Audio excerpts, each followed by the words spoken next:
नमस्कार, मैं हूं चेतना राजा और डीसी न्यूज इंडिया के साथ आप देख रहे हैं आज की खास खबर। केदारनाथ भगवान की चल विग्रह पंचमुखी डोली को परिक्रमा कराने के बाद जयकारों के साथ आज मंदिर के कपाट बंद कर दिए गए। भाई दूज के पावन पर्व पर आज 8:30 बजे केदारनाथ मंदिर के कपाट विधि विधान से बंद किए। सेना की बैंड धुन और जय बाबा केदार के जय घोष के साथ केदार बाबा की चल विग्रह पंचमुखी डोली को मंदिर के सभा मंडप से अपने शीतकालीन गद्दे स्थल ओमकारेश्वर मंदिर उकीमठ के लिए प्रस्थान किया। अब 6 माह यही बाबा के दर्शन होंगे। बाबा केदार की डोली के साथ हजारों भक्तों का रेला उमड़ पड़ा। 10,000 से अधिक श्रद्धालु मंदिर के कपाट बंद होने के साक्षी बने। यूपी के आजमगढ़ जिले के जहानागंज थाना क्षेत्र के रामपुर के सिवान स्थित ग्राम देवता की प्रतिमाओं को बीती रात अराजक तत्वों ने क्षतिग्रस्त कर दिया। घटना की जानकारी लोगों को गुरुवार को सुबह हुई। जानकारी मिलते ही लोग आक्रोशित हो गए। सूचना पर पहुंची पुलिस ने लोगों को समझा बुझाकर शांत कराया।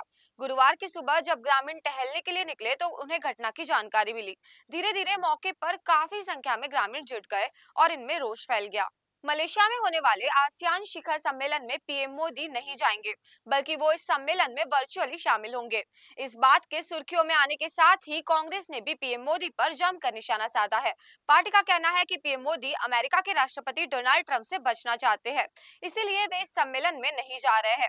कांग्रेस के महासचिव जयराम रमेश ने कहा कि सोशल मीडिया पर ट्रंप की तारीफ करना एक बात है, लेकिन उनसे आमने सामने मिलने से मोदी खुद को बचा रहे हैं। ट्रंप ने कई बार दावा किया है कि उन्होंने भारत को रूस से तेल खरीदना बंद करने के लिए कहा है और मोदी इस विवाद में नहीं फंसना चाहते। बिहार चुनाव 2025 के मद्देनजर महागठबंधन की प्रेस कॉन्फ्रेंस में केवल तेजस्वी यादव की तस्वीर दिखने पर बीजेपी ने कांग्रेस पर हमला बोला है।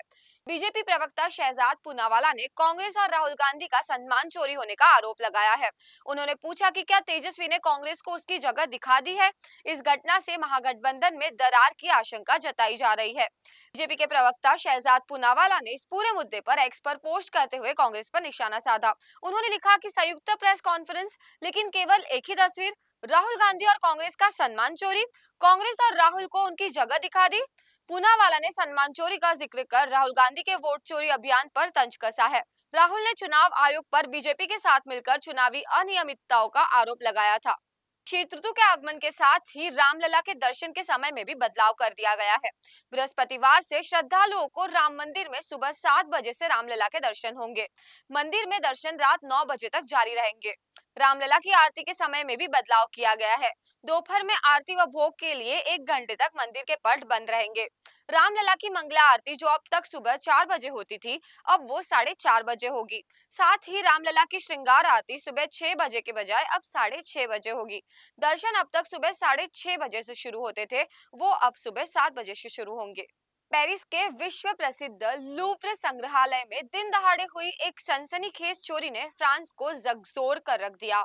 महज 4 मिनट में चोर 102 मिलियन डॉलर के अनमोल शाही आभूषण को लेकर 9-2-11 हो गए। ये आभूषण फ्रांस के गौरवशाली इतिहास का प्रतीक है। चोरी में 19वीं सदी के 8 बेशकीमती आभूषण गायब हुए। इनमें पन्ना और हीरे की माला, 2 ताज, 2 ब्रॉच, एक नीलम की माला और एक झुमका शामिल है। ये आभूषण फ्रांस के शाही परिवार की शान थे। 1887 में जब सरकार ने शाही रत्नों की नीलामी की, तब इन आभूषणों को खास तौर से बचाया गया था, क्योंकि ये फ्रांस की सांस्कृतिक विरासत का हिस्सा थे। ये चोरी रविवार सुबह 9:34 को हुई, जब दो लोग पीले जैकेट पहनकर लुव्र की अपोलो गैलरी में घुसे और 4 मिनट में कीमती आभूषण चुराकर मोटर बाइक पर फरार हो गए। लेकिन अभी तक इनमें से किसी को भी पकड़ने में फ्रांस की पुलिस नाकाम रही है।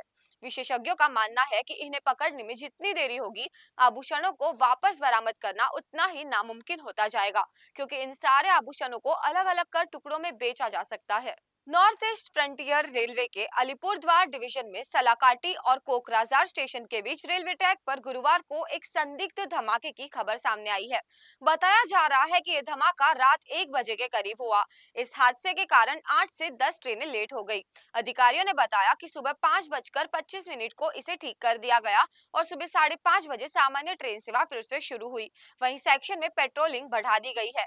बताया जा रहा है कि एक मालगाड़ी को इस सेक्शन से गुजरते दौरान जोरदार झटका लगा, जिसके कारण ट्रेन को रोकना पड़ा। जांच के दौरान पता चला कि संदिग्ध बम धमाके की वजह से ट्रैक और स्लीपर को नुकसान हुआ है।